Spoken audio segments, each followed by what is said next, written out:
All right, hi guys. I'm going to do my list of favorite books that I read last year that I read in 2025. I kind of I knew I wanted to do this video, but I also know a lot of people do like their most anticipated books of the new year. I feel like I don't have any. Like I think the most anticipated book I have right now is a release of a special edition book series that I just read. But I think the two biggest series that I'm actively following are gonna be the A Court with Thorns and Roses series and Fourth Wing, but I think both of those are set to come out next year at the very least, in 2027. That being said, I would like to talk about some of my favorite books from 2025, and I will say, I don't think I didn't enjoy a single book that I read. I genuinely think I had a good time with every book that I read.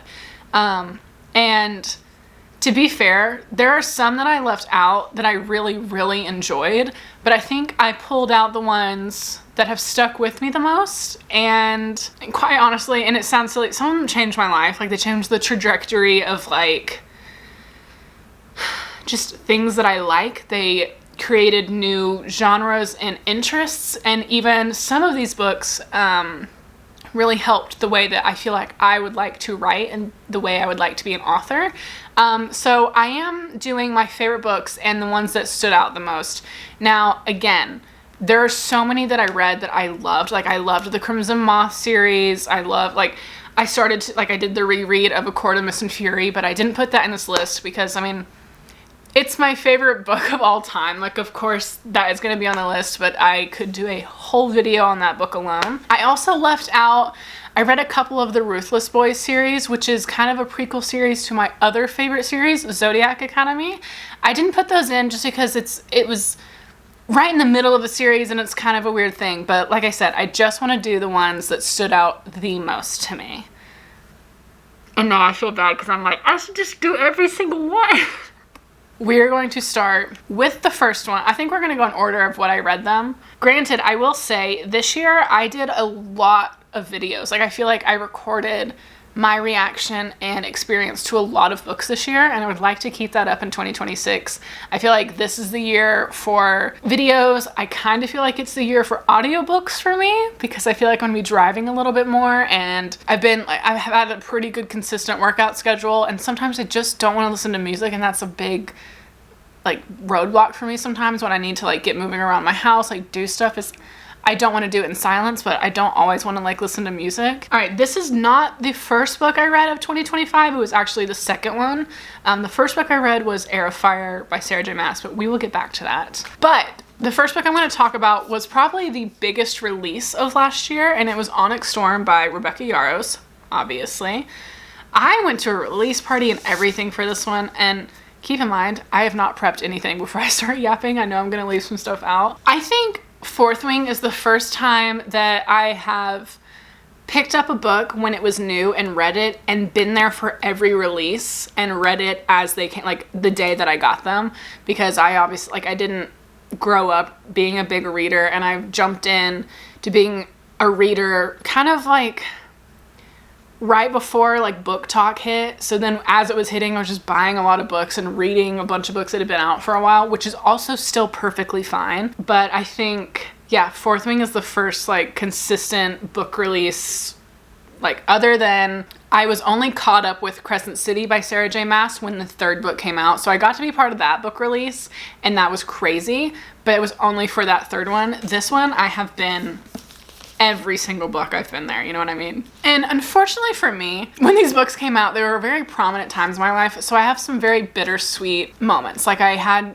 what I considered the best friends that I'd ever made were, there for the second book's release, and we did all those things, and I found out only one of those people was a real friend, and I'm honestly glad what happened, because I also know that she is an amazing friend, and she would, I just love her. This is not supposed to be soppy or anything, but even though there are some negative things attached to this book, I love this series. And when you get down to the actual series part, I know some people kind of hating on the later books. I know even my friend that I was just talking about hasn't even finished this one because it started to drag for her. And I really can understand that. I think the beginning of all of her books are kind of a lot. There's just a lot to get into, and that's okay. I was obsessed with this book. I cannot wait for the next one, but I am absolutely terrified for the next one. This one was a lot of fun because not only do you get like a new cast kind of in this book, well, you add on to the previous cast. You are outside of the school a lot, but you also go back when you don't expect to. So you still get some of that like nostalgia feel. Like, you know how like in Harry Potter, like you get kind of sad when they're not at Hogwarts anymore, but you know, the next time they're at Hogwarts, it kind of gets destroyed. So they do make it back to Basgiath, but they get to explore so much of the world in this one. And you also, like, I feel like so often, you know, especially love interests or just like people just don't have families in like fantasy book, but you get to meet like Xaden's mom. And anyway, I really enjoyed this one personally. I know not everybody did, but I loved it. And it is always going to be special to me because it is always going to be like this huge book release that I got to be a part of it. And I've never gotten to do those things before. So I will always hold this very special to my heart, very close to my heart. I can't speak English. I'm going to try to get better as I go. I also spent all day editing a video that's gonna come out next week, and I talk so fast. I am trying to talk slower. Forgive me. Okay, the next book I'm gonna talk about is Beach Read by Emily Henry. I finally read Emily Henry. I almost said this year, last year. I finally read it, and like, I get it. I always knew I was gonna get it, but like, I get it. This was so good, and people are right. Like, it gives literary fiction, like women's fiction, but like in the best way possible. It is not boring, but it's not completely like just like soppy. I don't know, soppy is the right word. Ooh, maybe not, but anyway, I read this one and People We Meet on Vacation. I didn't include People We Meet on Vacation because I figured I'd just talk about them both right now, but I really loved her books, and I'm so excited that I have several to catch up on. And I think she's a really, really good starting place if you don't read. I think she's a really good place to go to if you do read. I think if you want to look into different writing styles, definitely read her stuff, because I feel like she makes her characters feel so real, because you get, like, I know in a lot of books you get people's thought processes, but even within the people's thought processes, you can like feel their personality within that internal dialogue. Excuse you. And that's something I really admired about her, and I feel like I would definitely like to dive more into when I do my writing, and that's probably my favorite thing about hers. I will say, it's been a long time since I read this. I read this in like at the beginning of the year. I really, really want to read the book that January wrote in this book, because I didn't include it, but I really enjoyed Caraval because I read that this year. But she was writing like, it was giving more like the equivalent to like Freak Show from American Horror Story level of Carnival, like a little more like eerie. I want to read it. I want to read it. Anyway. Okay. I only picked this book up because I physically don't know if I could handle holding all of the books right now. And this was, I did not read this, and I did not read this year. I read Throne of Glass a while ago, but from Era Fire on, I read in 2025. I read was that the third book? Because I did Assassin's Blade first. Do not fight with me. That's just how I read it, and that's how I recommend to read it. And if you want to watch the video, you can watch it, because I also buddy read from where I started, from Era Fire on, I buddy read with my dad, and my dad picked up Throne of Glass because when he downloaded it on his like Kindle app, this is the one it showed first, and he was like, why do I care that she is in prison? He's like, I don't care. So he went back and read Assassin's Blade, and then he was like, I get it. Like, I get it now. I'm invested, and blah, blah, blah. And it makes all those key moments in all those novellas, when they hit later in the story, it makes them so much better, because in my opinion, and my dad's, if you read the first two books and then go back and read Assassin's Blade, it feels like it was written as like a redemption arc that had to be done so you like her, which I would like her anyway, but that's not what happened, and it's not the order it was written in.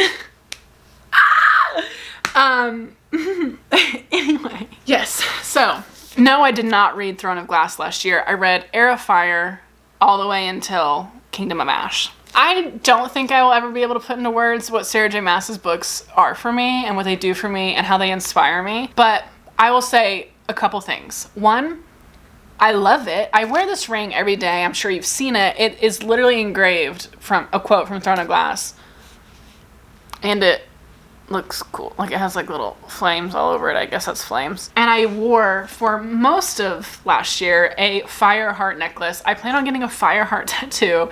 Well, my necklace didn't say fire heart. It was a heart with flames. And then I plan on getting a fire heart tattoo. It says fire heart. Like, I love it. And I feel like it made me feel better.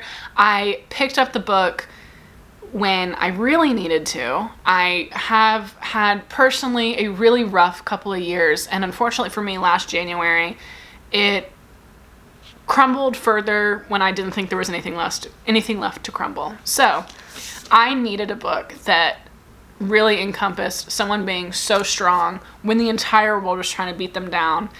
And that really helped me. Not to mention, how many people get to say that they got to read Throne of Glass with their dad? I'm gonna cry. And my dad is rereading it. Like, he's already rereading it. And so we're still talking about it. We like send memes. Like, it was just the best experience. And that little MFer beat me. He finished the books before me, because I read books in between them. It was just like the most magical experience. I'm not sure another fantasy book is ever going to compare to it, but I don't want it to, because I think it is its own thing, the same way I feel like acotar is its own thing, and Crescent City is its own thing, and Fourth Wing is its own thing. Like, I don't want something to compare to it, but I can't wait to go back to it. I can't wait to read it again, and I can't wait, like, and I don't know if I want to have kids, or if I am going to have kids, or blah, blah. I can't wait, if I do, to hand them these books. And just, like, I just can't wait. Like, I loved it. And I'm yapping, and I'm being sentimental and sappy. This book made me change the way that I want to write my book, because my book was going to be first person. And that started to change into multiple POV. But after reading this book, I feel like you get so much more information that the character doesn't get, but doesn't ruin it for anything, being in third person. But she writes third person in a way, because she does third person, but multiple POVs. She writes it in such a way that you feel so, like, personal, that you forget you're in third person. And she was a freaking teenager when she started this series, right? That is what I mean why some of these books have changed the way that I act, think, write. I'm gonna put it down now. All right, now. This one, I put a couple in here because they were surprising to me how much I loved them. I think this was the first book that I left a review for this year, but it might be the first time I left an actual review on, like, Goodreads for it. And this one took me by surprise. I picked it up because I didn't think I would care, because I've never once in my life played pickleball. This was also in a video if you want to watch it. I loved this book. Talk about, like, and, like, don't even start on how pretty it is too. You can't, I mean, there's orange and purple on here too, but my lights are just really low right now. I loved this book. Let me go see what my review was. Yes. Oh, okay, yeah. Let me just read you my review, okay? It says, I loved this book and did not expect it to be one of my favorite little romances in a while. I loved the characters and that they both had their flaws. I loved the realistic deception. I'm illiterate, ironically enough. I loved the realistic depiction of grief, especially after some time had passed, and how that still weighs on you every day. I also loved how both main characters didn't sacrifice their initial goals for each other. They fell in love, went and did them, and found their way back to each other. This was so cute. I mean, it was a very short review, but I feel like that encompasses my favorite things about it. Like, I like, there is an aspect of grief in this book, but it isn't like something that just happened. It was like several years later.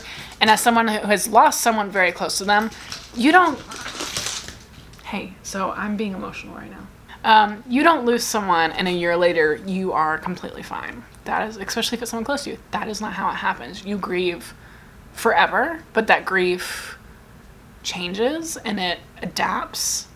And I think in the book it gives a good representation of, a lot of the time, the hardest grief to get over will eventually turn into, like, a more comforting grief.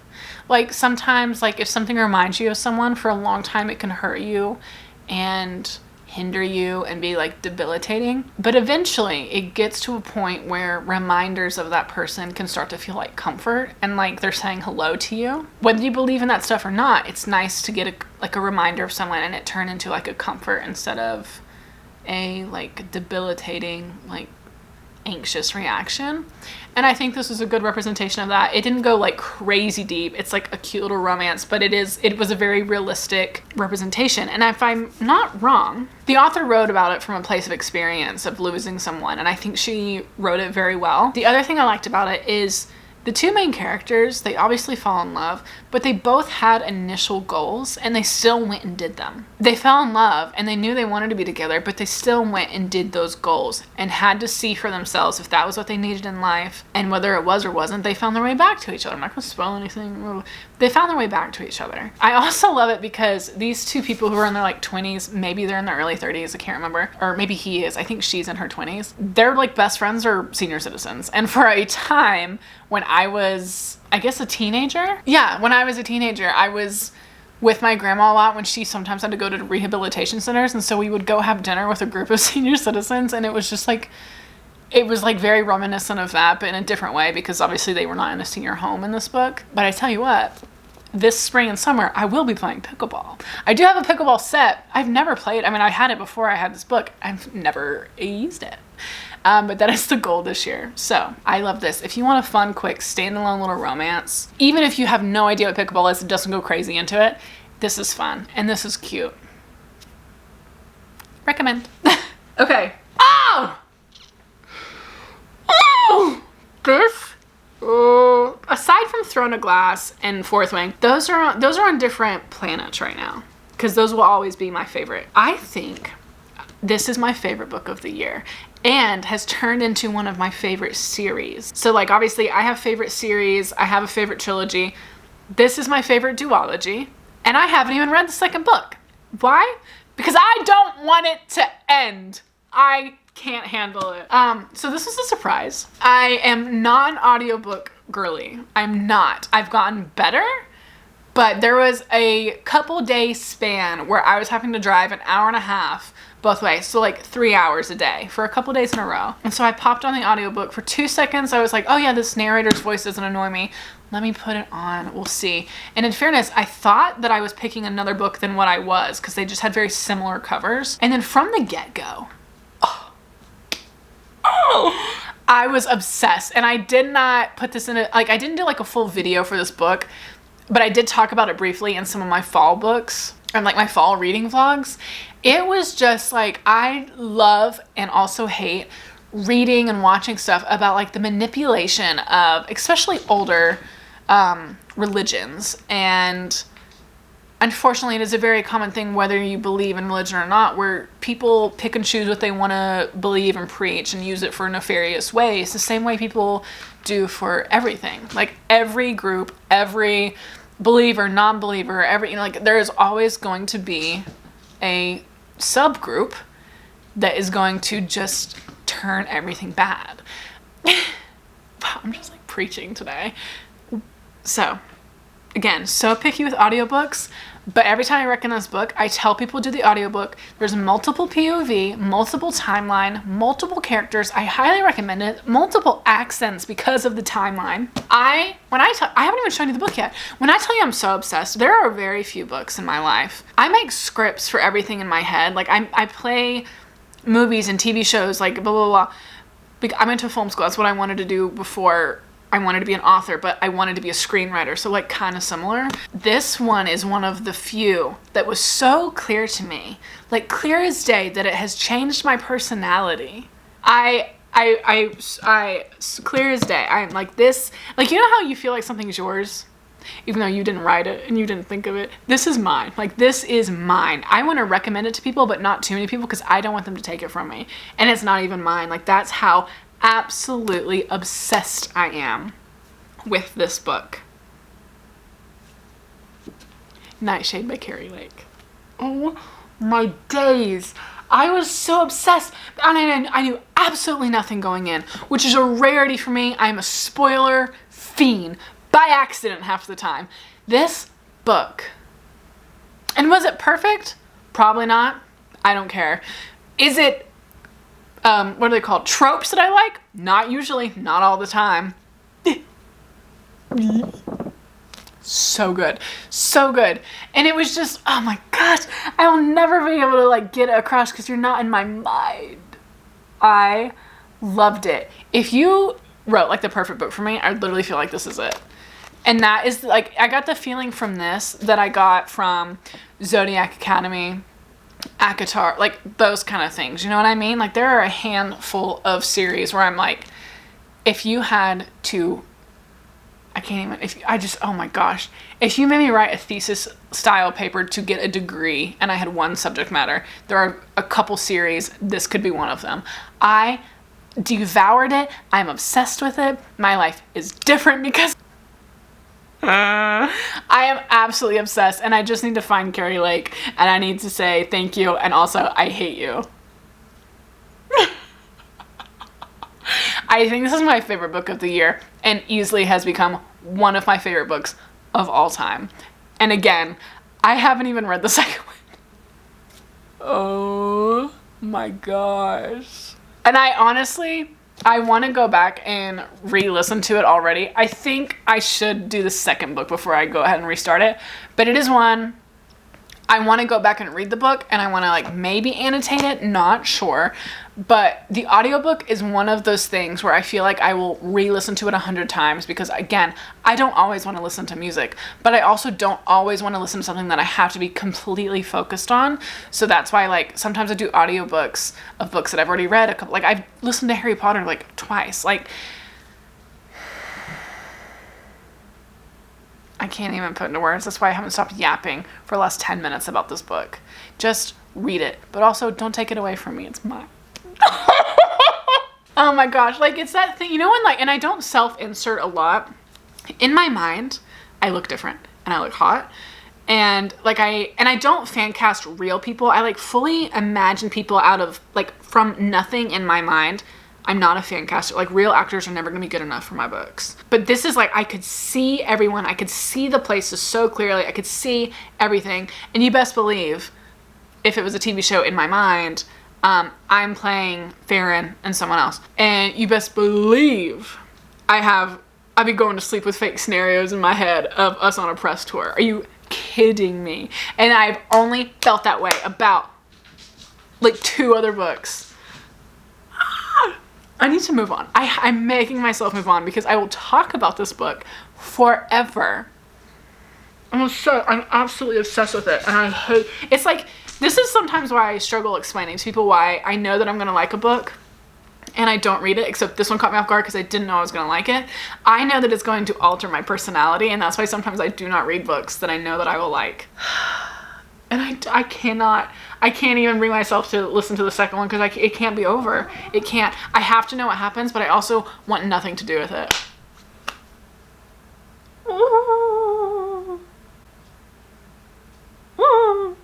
The problem with these kind of videos is I sit and I yap without stopping. So I have like a 30-minute clip already, and I'll probably have another one. And when I see that and I go to edit it, I'm going to hate myself. I am making myself move on from Nightshade though. I don't want to move on. Help, I'm still at the restaurant. This one is another one that caught me by surprise. I'm not really sure why I picked it up. Oh, I saw it on one of those book vans. One stopped at this like little festival thing. And so I went in and I had seen it online like once or twice. Like again, I'm not on social media, but I'm on like Pinterest. So I'll see stuff. And I think I saw a picture of the cover and I thought it looked cool because the guy looks like my type. But then when I saw it on the book bus, I was like, hey, like I will probably get this book anyway, so I'm gonna get it here. I'm gonna support them. I'm gonna get it because it's cool. It also has sprayed edges. And it surprised me. I loved it. Leave me behind. And now I have her like on a watch list. I've already bought 2 more of her books. I think they're reprinting a bunch of her books, so I have them like clocked. This one was a big surprise, and sometimes I like the idea of reading dark romances, but I am not like a dark romance girly. I never posted it, and maybe I will post it the next time I do like a dark romance video. I went on a 10-minute rant about a certain dark romance that I DNF'd twice in one day. Like, and I don't think it's me being picky. I just won't read anything that has the blurred lines of consent. I think that's BS. As far as dark romances go, this one was great for me because it didn't go too much, but it went just enough. I also like the setting, like the military-esque setting was very different for me. And I liked it. Like, it was fun. I liked like the special ops kind of vibe. And again, I don't really know how much to say about this one. I did a full video where this was one of the main books that I read, so you can definitely watch that. I really enjoyed it and it just caught me by surprise. This one was one of those that I just didn't expect to enjoy that much, and I did. Like, I really liked this book. Someone who would say loved it. This is another one that caught me by surprise. Like, I knew that I would enjoy it, didn't quite know that I would enjoy it as much. And this one was also in a video, and one of the most popular books towards the end of the year because everybody picked it up for fall. I think what a lot of people don't know is it goes from the end of September all the way to like New Year's, so it goes a little past fall, and I really liked that. It's also set in the 90s, which when I picked it up I didn't think I would like or care about, but I really liked it and I really loved the book. It was the kind of book that I wanted to cry when it was over because I didn't want to leave it. And it's not a small book. Like, I was obsessed. I bought this for 2 different people for Christmas, and I haven't stopped talking about it. Like, I was fully obsessed. And speaking of not fan casting, I don't fan cast. The night I finished it, I went over to my mom's, and we were watching The Only Murders in the Building, and what is his name? Logan Lerman is like the same age as this guy. He could be him, and I don't fan cast. But I told my mom, I was like, dang, I wish I had thought about that a little earlier because it would have been fun to fan cast once in a while, you know? Anyway, I would highly recommend this one. Like I said, I bought this for 2 people already for Christmas, and I really enjoyed it. I really, really liked this book. Really?